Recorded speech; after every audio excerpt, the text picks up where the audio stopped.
The update is finally here. Here is my overview. There are 3 main significant changes. First is the crafting that affects online trading, second is the settlement and looting experience, lastly is the combat mechanic. I will discuss these in sections, and I will provide my comments on each. Disclaimer: my comments are solely based on my own player experience. I am not trying to change yours and I'm not presenting my own opinion as facts. One of the most significant and possibly the change that did hit us out of our Bel Az and Tayrem houses is the new crafting mechanic. Its aesthetic gives a sense of déjà vu. The horizontal option of each crafting type resembles the earlier versions where the tank still exists.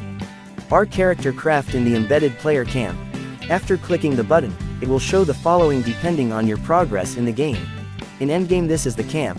It has resting place, fire, kitchen, chemistry lab, smeltery, tannery, a generator and moonshine still. We have the workbench again, and a specific place to crack and read. Before we explore inside our camp, bear in mind the following factors. This game has an interactive weather system. That means we have different seasons and different effects from this season. Time passes in this game and players call it in-game time.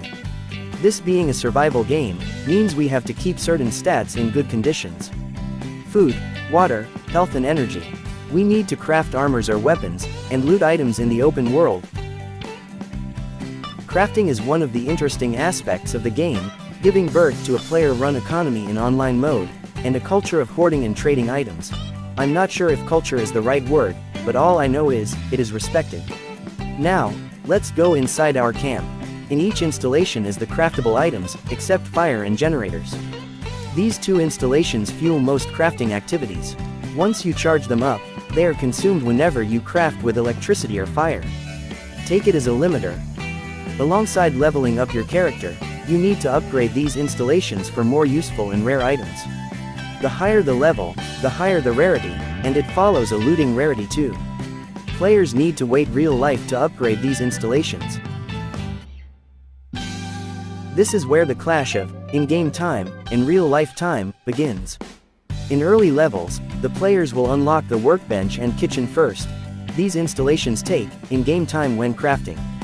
As a player progresses more, they unlock the chemistry lab, tannery, smeltery and moonshine still. All these installations use real-life time, yes real-life time, in crafting. And so starts the clash of times, as items that are crafted using real-life time are mostly the ingredients to craft items using in-game time.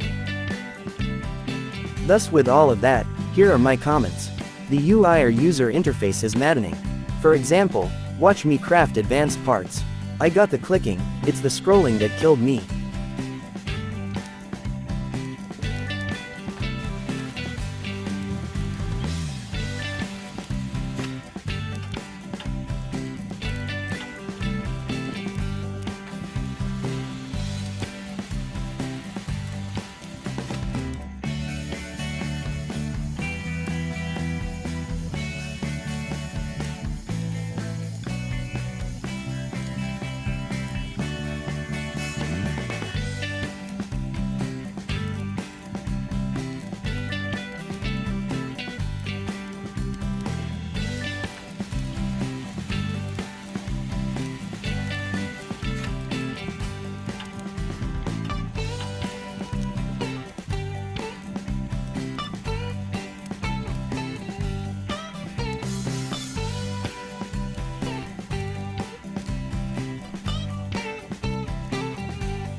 Real lifetime upgrade for the installation is okay, I mean it's just every level until you max it.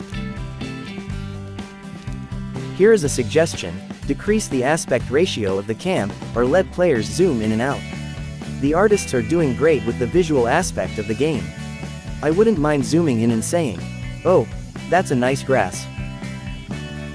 Make the pinned items appear in the camp, and the crafting animation circle. By doing these, players won't need to tap the exit button, and tap the camp button, when their food, water, and energy runs out. If the crafting icon is a circle, they can mix the character eating and drinking while crafting. The last item crafted should be the item that stays in the crafting window. This will remove the players scrolling. It will somehow look like this, just a little quality of life changes. Moonshine still, the fat and thread crafting should follow in game time. One reason is that the main ingredients spoil in game time. Although, seriously speaking, just evaluate each crafting blueprint, and if an item needs 2 or more real-life time-crafted ingredients, that is enough waiting. Players can no longer build houses, which are essentially important to decrease the spoilage time of raw items. Buying the refrigerator backpack is a new player's option if they can't wait for Tayrem House and Santa Bag. Those are event items available only during Christmas. In conclusion, the crafting change is not bad. The mixture of real-life and in-game time crafting could have been balanced more, taking consideration of factors like raw material spoilage time, settlement and looting. Here is a statement to summarize the changes. Looting back then is a choice, now it's a necessity. On the upside, the buyers now have more currency. This means that players can earn more rubles, iron nuts or ration cards. The downside is that the sellable items are more balanced, essentially limiting how players drain these buyers for money. Players can no longer sell hunted goods like mutant meat. The items sold by the traders are also changed. No settlement sells aluminum or even saucepan. These items are needed for upgrading the camps. Looting seemed to be the way to progress, especially for players who are in single-player mode, didn't hoard much in online mode or didn't have any event items. It did help now that working guns are available in the settlements.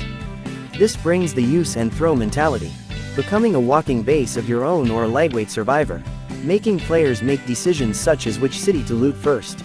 The city that gives me more medications, the city that gives me weapon and ammo, or just loot the industry cities for upgrading my base.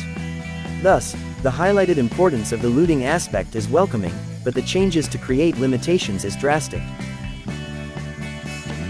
Here are minor suggestions. Make the battery a common drop. I know they sell at least 4 in each settlement. That just destroys the looting immersion, having to go back and forth, cause you can't use a good flashlight. No good flashlight means no good loot. No good loot means wasted resources, and that's just another useless effort for a player's part. Safes and weapons crates are looted items that occupy carrying weight. Not to mention that the drops are already random. Players don't need to wait real-life time to open one. The carrying capacity only disappear when placed in the crack and red installation. If it is still possible, bring back the sleep button on the main screen. Make the resting place have an alarm clock, where players adjust the hours they want to sleep. Something like this surely hits the nostalgia of the earlier version of Bel Az. Combat mechanics. Besides the new look, one major change that they did is the new feature of all snipers. Now with a base requirement of 1 action point, the damage is slightly lower. However, with polar armor it still delivers that one-shot 1-kill. Its supporting perks still occupy the same slots, and while it does have an edge as a ranged weapon, majority of the players might prefer dual pistols now. Next is the permanent 1 action point movement. This change made Arctic armor less special, and that's not a bad thing. It opened a more tactical approach in combat, enhancing pre-existing strategies like hit and run. As for my comment for the combat, I have nothing. Maybe beside that sniper change and level locking the new guns.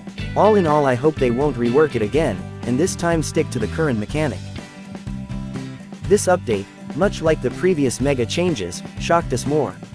It laid the playing field of how far the developers can go, whether it's deleting the bandit corpses and making items obsolete without the right compensation.